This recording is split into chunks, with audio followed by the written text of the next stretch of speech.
ER, delays or restart. So, Can I make a comment about it? Yeah, I guess. Yeah, I would say instead of memorizing the laws, just watch the games. well, that's absolutely true, but I'm talking about taking the test and knowing what law the question is asking. I remember back in 2008 that on the test somebody threw his shoe to the ball, Yes. and then you asked me where I was from because I had never seen that in my life. So now in those cases we had to go back to this law to really be able to provide the answer to those questions. But I will tell you where that can be found. In the FIFA questions and answers to the laws of the game. If you go on the FIFA website and download, see, this is U.S. soccer laws of the game. This is it. You go to the FIFA website and it's 90 some pages long, isn't it? Something like that. It's very long. I've got it wrong. It's long because it's everything. They take this and this and this and they stick it all in one book. In FIFA. So, but that's where it is. And the again, Dave Williams, because this question has come up before about, especially about throwing the shoe. And you say, come on, Dave, when is that ever going to happen? And Dave said, if it's in the FIFA questions and answers, Yeah, it happened. And they had to talk about it. Well, what are we going to do next time? Didn't that almost happen in your assessment game? The shoes, no, the guy. Yeah, but this guy has, the shoes on. He didn't have the shoes. He came on the field with shoes in hand. You remember that assessment? You did that assessment? Yeah, with his, Yeah, probably I have to start another game. he had his socks in his hand. Yes. He had his socks in his hand. That's what I say, it's bizarre Yeah, stuff. probably just what few seconds. Yeah, it was something weird. Okay, so look at question 46. Recording players' information prior to cautioning for a reckless challenge. Okay, so you got reckless, so you're giving the guy a yellow card for that. And then you decide the player is also dissenting. Is dissenting also a yellow card? Okay, so yellow card 1, yellow card 2. Okay, so now you just look for that in the answers. And you first show one, then you show the other, then you pull out the red card. Can I give him 3? Pardon me? Can I give him 3? And do what? Can I give him 3 yellows? Yeah, no, you can't give him 3. Yeah, one for the next game.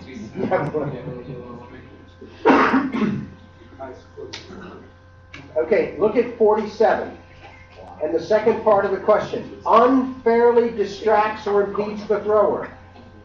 I mean, again, it's right there. The sporting behavior.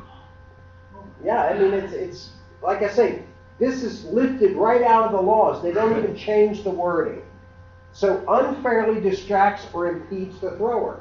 That's a cautionable offense, unsporting behavior. It's law. It's in the memorandum, the 7+7 memorandum. That has unsporting behavior, and then it has like A, B, C, D, E, F, G, H, I, J. Okay, it's in somewhere in that list.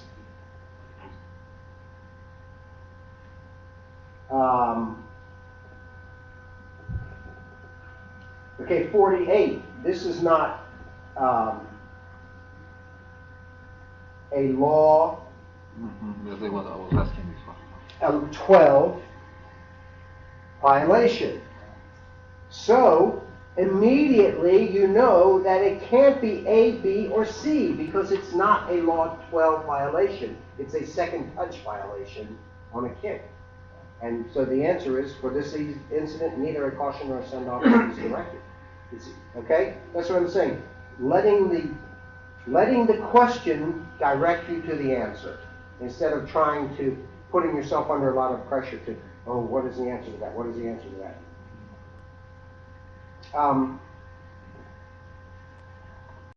Look at 51. A player scores a goal. In celebration. Oh, you don't even have to finish reading it. Because you know what it's going to be talking about. A player has disrespected the law by excessive celebration, no matter what he did. And of course, in this case, it says he took off his shirt. So it's a yellow card. Turn the next page, because again, we have the same thing. Question 52, if you look over about 2/3 of the way over, you see the word dissent. Okay? And the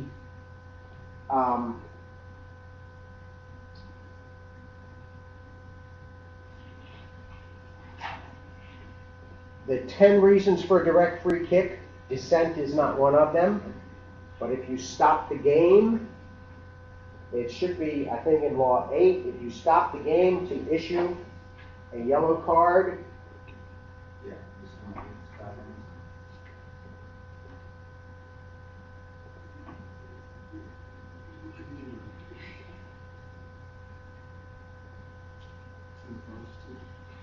yeah, I know it's in the vice referees, but anyway, if you stop the game for misconduct, that is not a direct free kick foul or a penal foul. You restart the game with a indirect free kick. So, striking or attempting to strike, question 53, striking or attempting to strike. That is one of the direct free kick fouls. The only choice is it just a direct free kick or is it a penalty kick? And then you have to go back and look, well, where was the guy who would have been hit? Where was he standing? And let's look at question 57 because it deals with this issue. Question 57. A goalkeeper, while in his own penalty area, struck an opponent who was outside the penalty area. Well, Law 12, the spot of the foul is where the violation occurred, and where this guy was standing, the opponent, the victim, he was outside, so therefore the spot of the foul was outside the penalty area, regardless of where the goalkeeper was. George, I have a question for you. On these position papers, laundry list, there's like 60 of them or whatever. Some of them are really, really old. Have they been now incorporated? I mean, I noticed some of the subject matter has been incorporated into current laws or the interpretation of the laws that's on the FIFA site.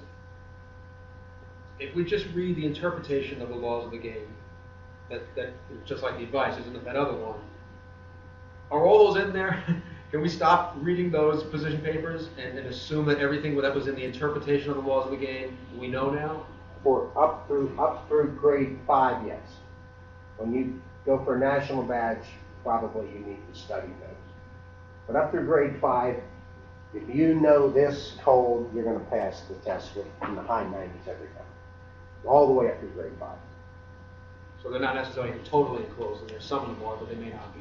Well, the difference is on the national test is they not only want to know what the law says, sometimes they want to know the history of it. How did we arrive at this? And in other words, when you give a national badge, they really want a thorough understanding of the law as to where it came from, why we do it this way, and how it's developed over the years. Like the offside, for example. Why is level onside? Because it didn't used to be, level used to be offside. And so those types of things. But for through grade 5, yeah, if you know this, the only position papers you have to look for are those that were issued after the publication of your advice and referees. And those you should be getting handouts and having a discussion in your recertification plan. All right, so that answers my question. So I could literally throw out, if I have a 2011 advice, I can literally throw out all the old position papers? I mean, they're always on the internet, but I read them anyway. No, exactly. They seems like they should be incorporated in advice to referees. Okay. Yeah, absolutely.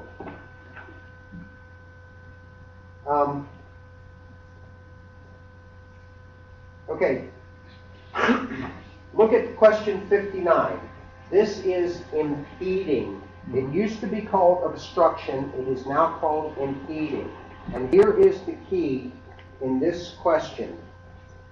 A player ran between an opponent and the ball so as to slow down the opponent rather than trying to play the ball. Okay? That is the definition of impeding. In other words, Trent is running to try and get this free rolling ball. I'm not running to get the ball first. I'm just running in his way so that he can't get it, and so Robert can come in, my teammate, and get it first, or the goalkeeper, or whatever. In other words, there's no effort on my part to play the ball. I'm simply trying to slow him down. Now, here's the second thing that must be true. The ball was not in playing distance. Third thing, no contact was made by the player doing the running. Doing the impeding. So if Trent runs into me, it's still impeding. If I run into Trent, it's no longer impeding. It's illegally charging or whatever else it might be. So again, in terms of a soccer game, what's happening out on the field, it's bang bang, and if you give a direct free kick instead of an indirect free kick, probably nobody's. If two players collide and you give an indirect free kick or you give a direct free kick, there aren't many players sophisticated enough to figure out, oh no, that was impeding, it should be indirect. Okay? All they know is two guys went down, you blew the whistle, you point, and they're okay, good. But on taking the test, you have to know what the impeding law says. The impeding law says, with no attempt to play the ball, running between the ball and the player and the opponent, and no contact is made. Meaning, I don't initiate contact with him. But if he bumps into me, then I'm still only guilty of impeding. Indirect free kick. If I put my shoulder into him, I'm guilty of charging, direct free kick. So you just have to read what does it say. And it says no contact was made. Therefore, it's got to be impeding. It's got to be an indirect free kick.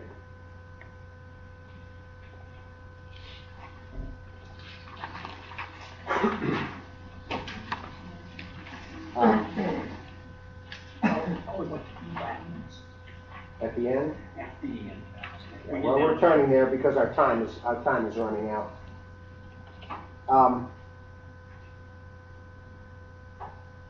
Look at question 88.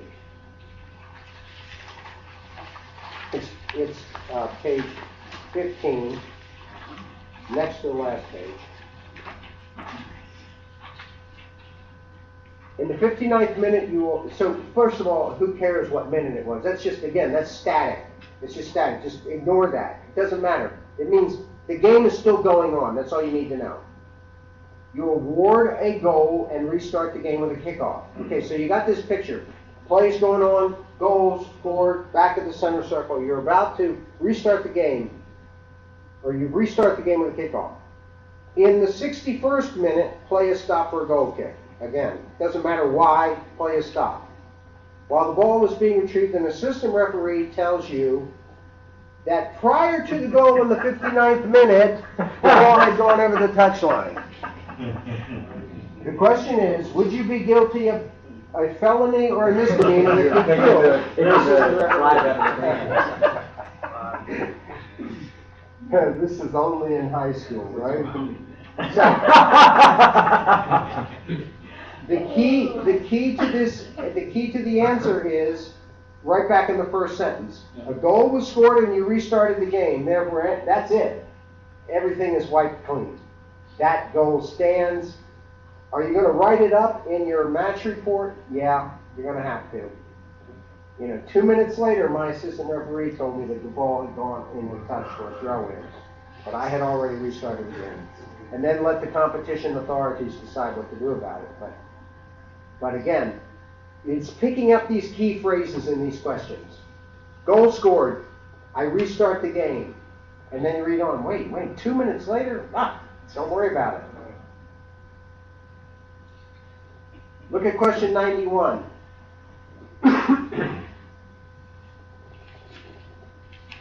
Question 91 is about reduce to equate.